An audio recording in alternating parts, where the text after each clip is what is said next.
Martha Meet Frank, Daniel and Laurence is a romantic comedy from the pen of Peter Morgan, who would go on to great acclaim for his work on The Queen, Frost Nixon and The Crown TV show. It was Morgan's first solo feature film writing credit. It was also the feature film debut of director Nick Ham, who had previously directed a couple of shorts and 3 TV movies for comedian Rick Mayall.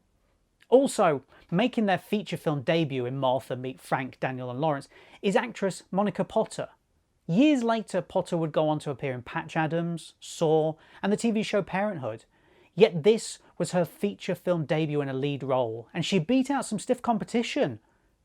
Nicole Kidman, Jennifer Aniston and Courtney Cox. Friends, eh?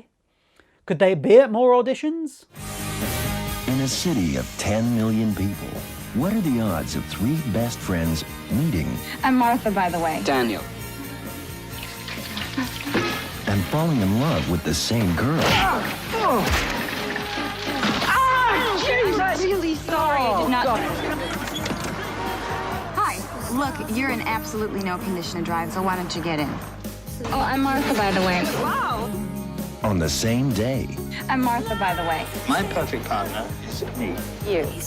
Me with breasts. Okay. I've got her eating out of my hand. Can't wait to tell Daniel I am really going to enjoy this. Like it, see it? Frank, she was giving me the signals, okay? A man can tell. Yeah, right, like champagne at midnight with somebody else. You're a musk magnet. Right, let's start with the lads. Wahey, the lads! So Frank, an unemployed actor with the sort of demeanour that Jeff Goldblum has but without any of the fun and all of the misery. I mean, no wonder he hasn't booked an acting job for many months. Daniel, a music industry legend who appears to have taken his hairstyle from Rod Stewart and his dress sense from the 70s and mixed it up with the 90s rave scene. I mean, it sounds great, but it looks atrocious. Laurence, a sort of woe is me, how pretty I am male that seems to wear a long coat even in the middle of summer. And these are the 3 guys trying to win the hand and more of lovely Martha. Lovely Martha, who looks like she's been styled exactly like Cameron Diaz in There's Something About Mary and comes complete with her own accessory kit, multiple rucksacks filled with... well, I'm not really sure. However, lovely Martha with her piercing blue eyes and her soft, delicate voice. When it comes to the first meet cutes for each of the lads with Martha, they demonstrate why they're all still single. Frank's meet cute is the stuff of nightmares. Him and Martha argue about who's had the worst life so far. Turns out she wins because she used to live on the 16th floor of an apartment block being kept awake at night by helicopters and gunshots, while Frank's biggest downer is that his parents don't talk to him. 1-0 Martha. Daniel's meet cute with Martha is the act of male dominance as he tries to buy her the seat next to him on a flight from Minneapolis to London without her knowing. He thinks he can win her heart by flashing the cash and his smooth tongue. By talking to her, nothing else, obviously. I mean, probably in the 90s this was seen as romantic. Now it just looks stalkerish. Laurence's meet cute is typical British 90s rom-com. He bumps into her at the airport, they stare into each other's eyes, and then off he goes. And in that split second, she knows he's the one. But he could be a serial killer, Martha.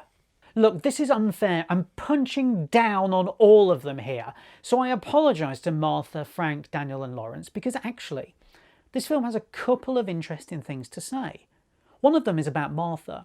She seems initially as a bit of a ditzy blonde in a fish out of water storyline in London, yet there's something of an emotional storyline for her in this film. She's searching for something. She isn't sure what it is, she just knows she's missing something in her life. That's why she took the first flight out of Minneapolis that cost $99. She's a lost soul in her own country, and she comes to London hoping to find something, or someone, who might help her find her way back to herself. The second thing to say about this film is that it picks apart the fragile male ego. All 3 lads are trying to win over Martha in their own unique ways, yet none of them are really succeeding. In turn, this starts to hurt their feelings as they begin to turn on each other. There's nothing more sad than to watch 3 lifelong friends fall apart and bicker and fight because they can't get over their stupid macho egos for 1 second. Instead, it's pistols at dawn. Well, actually, it's champagne in a swanky 90s bar that spills into a few tippy-tappy punches. But this film showcases how the male ego was being destroyed in the 90s. It'd been overtaken by the ladette culture. It was a new female uprising and many men couldn't cope with it. Now granted, Martha isn't a ladette, but possibly the ladies that Frank, Daniel and Laurence tried to smooze beforehand were having none of their egotistical bullshit and told them to fuck off. The male ego got dinted in the 90s and some couldn't take it. The film is mainly set in Soho, in the rain. It's not the most attractive way to sell a rom-com, it has to be said. It also has one of those classic British 90s indie soundtracks that features eclectic sounds like Texas, Ronnie Size, Echo and the Bunnymen and more Chiba.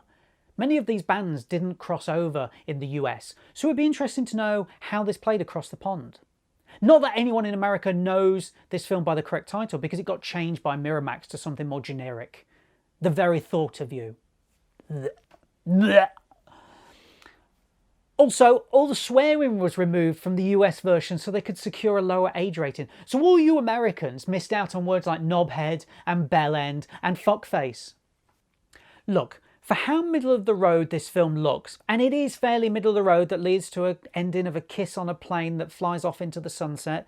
Yes, that was a spoiler, but it's been out 20 years. This is a rather endearing film about the shattering of male egos and an independent woman setting off around the world to find her strength again.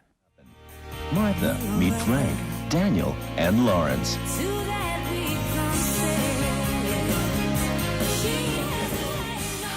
Have you ever seen a man, you know, that's the one, that's him. Madam, this is airport information. I know.